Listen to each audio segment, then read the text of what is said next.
Hi friends, welcome to Deepak fact videos. Sunrisers management అయిన కావ్య మనన్ రిషబ్ పంత్ ని 19 కోట్ల దాకా ట్రై చేసింది. అలాగే స్పిన్నర్ కోసం ఉజ్వేంద్ర చాహల్, ఫాస్ట్ బౌలర్ అయిన హర్షదీప్ కోసం కూడా ట్రై చేసింది. వారికి ఎక్కువ బడ్జెట్ పోవడంతో సన్ రైజర్స్ మేనేజ్మెంట్ ఆపేసింది. సన్ రైజర్స్ మేనేజ్మెంట్ కొన్న బెస్ట్ ప్లేయర్స్ గురించి తెలుసుకునే ముందు ఈ వీడియోని చూస్తున్న వారు లైక్ చేయండి. కొత్తగా వచ్చిన వాళ్ళు నా ఛానల్ ని సబ్స్క్రైబ్ చేయండి. మన టీం తరపున 10 సంవత్సరాల నుంచి ఆడుతున్న player Bhuvneshwar Kumar.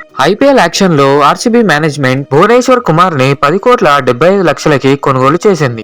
IPL auction లో భువనేశ్వర్ కుమార్ ను నటరాజన్ చాలా ఎక్స్పెన్స్ అయ్యారు. అప్పటికి సన్ రైజర్స్ మేనేజ్మెంట్ దగ్గర మనీ కూడా అయిపోయాయి. Sunrisers management middle order strong గా ఉండాలని ఇషాన్ కిషన్ ని 11 కోట్ల 25 లక్షలకి కొనుగోలు చేసింది. Ishan Kishan wicket keeper, opening batsmen. Ishan Kishan third place లో ఆడతాడు. Next player Mohammed Shami. ఇతన్ని 10 కోట్లకి సన్ రైజర్స్ మేనేజ్మెంట్ కొనుగోలు చేసింది. మొహమ్మద్ షమి 2023లో పర్పల్ క్యాప్ హోల్డర్. 2024లో ఇంజురీ కారణంతో ఇతను ఆడలేదు. మొహమ్మద్ షమి పవర్ ప్లే లో వికెట్లు తీస్తాడు. Third player Harshal Patel. ఇతన్ని సన్ రైజర్స్ మేనేజ్మెంట్ 8 కోట్లకి కొనుగోలు చేసింది. హర్షల్ పటేల్ డెత్ ఓవర్ లో వికెట్స్ తీస్తాడు. 2024 పంజాబ్ తరపున ఆడి ఎక్కువ వికెట్లు తీసి పర్పల్ క్యాప్ హోల్డర్ గా నిలిచాడు. బౌలింగ్ లో Sunrisers management best buy చేసింది. Fourth player Abhinav Manohar. ఇతన్ని సన్ రైజర్స్ మేనేజ్మెంట్ 3 కోట్ల 20 లక్షలకి కొనుగోలు చేసింది. ఇతను క్లాసన్ తర్వాత 6th పొజిషన్ లో ఆడే అవకాశాలు ఉన్నాయి. అభినవ్ మనోహర్ త్రిపుర మీద 16 బాళ్లలో 34 రన్స్ చేశాడు.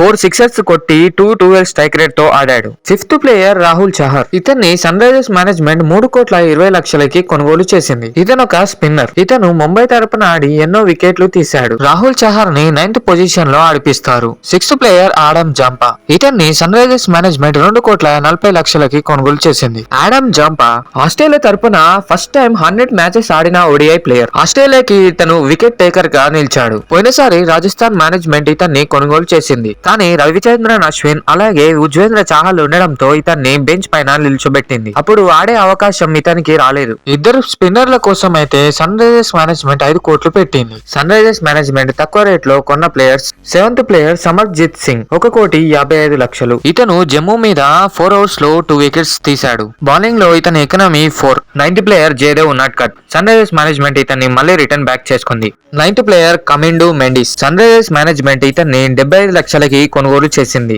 ఇతను ఒక శ్రీలంక బౌలర్. 2 హ్యాండ్స్ తో బౌలింగ్ వేస్తాడు. బ్యాటింగ్ లో వచ్చేసి కమిండు మెండిస్ 14 ఇన్నింగ్స్ లో 1000 రన్స్ చేశాడు. ఇతనికి ఒక రికార్డ్ కూడా ఉంది. ఇతన్ని Sunrisers management best buy చేసింది. 11th player Jeeson Ansari. ఇతన్ని సన్ రైజర్స్ మేనేజ్మెంట్ 40 lakhs కి కొనుగోలు చేసింది. ఇతను batting, bowling allrounder. 12th player Ankit Varma. ఇతన్ని సన్ రైజర్స్ మేనేజ్మెంట్ 30 lakhs కి కొనుగోలు చేసింది. ఇతను right hand batsmen. 13th player Brydon Carse. ఇతన్ని సన్ రైజర్స్ మేనేజ్మెంట్ 30 lakhs కి కొనుగోలు చేసింది. Brydon Carse South Africa Premier League లో సన్ రైజర్స్ ఈస్టర్న్ క్యాప్ తరపున ఆడిన ప్లేయర్. ఇతను ఒక ఫాస్ట్ బౌలర్. సరైన సమయంలో ఇతను వికెట్లు తీస్తాడు. 14th player Ishan Malinga. ఇతన్ని సన్ రైజర్స్ మేనేజ్మెంట్ 30 lakhs కి కొనుగోలు చేసింది. ఇతను యంగ్ ప్లేయర్, శ్రీలంక బౌలర్. ఇతను ఫాస్ట్ బౌలింగ్ వేసి వికెట్లు తీస్తాడు. 15th player Sachin baby. ఇతన్ని సన్ రైజర్స్ మేనేజ్మెంట్ 30 lakhs కి కొనుగోలు చేసింది. సచిన్ బేబీ మహారాష్ట్రకి ఆపోజిట్ ఆడి 25 balls లో 40 రన్స్ చేశాడు. ఇతను 160 స్ట్రైక్ రేట్ తో ఆడతాడు. సన్ రైజర్స్ మేనేజ్మెంట్ ఉన్న 45 కోట్లలో మంచి ప్లేయర్స్ ని కొనుగోలు చేసింది. Thanks for watching. Please like and subscribe.